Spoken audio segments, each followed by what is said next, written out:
मजाक उड़ाने वाले ना सिर्फ अपनी इनसिक्योरिटीज छुपा लेते हैं बल्कि दूसरों से बर्तरी का गुमान भी पाल लेते हैं। उसका तो हम इतना तवा लगाते हैं बेचारी रोने वाली हो जाती है। जाओ बेटा मलबा उठाओ, तुम लोग इतने काबिल नहीं हो कि चांद पे पहुंच जाओ।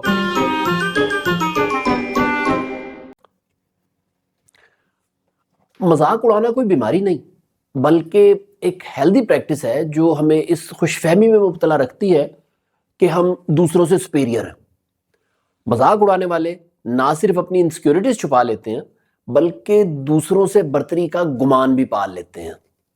जब एक शख्स दूसरों की लाइफ चॉइसेस, ड्रेसिंग सेंस या जिस्मानी हालत का मजाक उड़ाता है तो अपने अंदर एक ताकत महसूस करता है, क्योंकि आप तभी तो अपनी असली सुपेरियोरिटी को फील करते हैं जब दूसरों की किसी कमी पर हंस सके। मैं जब तक दूसरों का मजाक नहीं उड़ाती मुझे लगता है मेरी अपनी वैल्यू ज़रा कम हो रही है।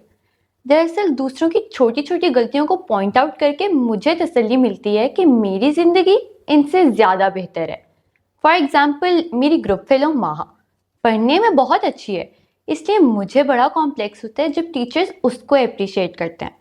तो मैं उसकी कपड़ों की चॉइसेस का मजाक उड़ाकर कहती हूँ, यार माहा तुम्हारी शक्ल ज़्यादा फनी है या तुम्हारी फैशन चॉइसेस, और हंसना शुरू।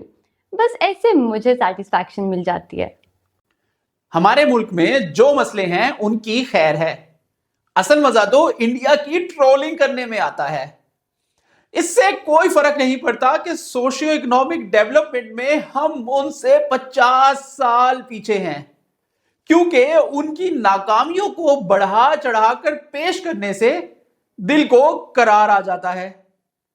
क्रिकेट की मिसाल ले लें, हम तो ग्रुप स्टेजेस में ही ढेर हो जाते हैं, लेकिन इंडिया अगर फाइनल में हार जाए कितना शर्म का मकाम है उनके लिए। मैं तो सोशल मीडिया पे मीम्स शेयर कर करके उनका बहुत मजाक उड़ाता हूं। मेरी एक और क्लास फेलो है आलिया, वो छोटे शहर से आई है। उसका तो हम इतना तवा लगाते हैं बेचारी रोने वाली हो जाती है, लेकिन वो हमें खुद मजबूर करती है। उस दिन रेस्टोरेंट गए तो स्टेक्स को स्टीक कह रही थी, बेचारी। दूसरे इंसानों की सिचुएशन को समझना या उनके जज्बात का ख्याल रखना एक इंतहाई अहमकाना अमल है जिससे हमें बचना चाहिए। आपको वो चंद्रयान का फर्स्ट लैंडिंग मिशन याद है, कैसे क्रैश हो गया था? मैंने ट्वीट भी की थी, जाओ बेटा मलबा उठाओ, तुम लोग इतने काबिल नहीं हो कि चांद पे पहुंच जाओ। अपना स्पेस मिशन तो अगले 100 साल नहीं जाता, लेकिन इंडिया को फेल होता देखकर मजाक उड़ाना तो बनता है ना।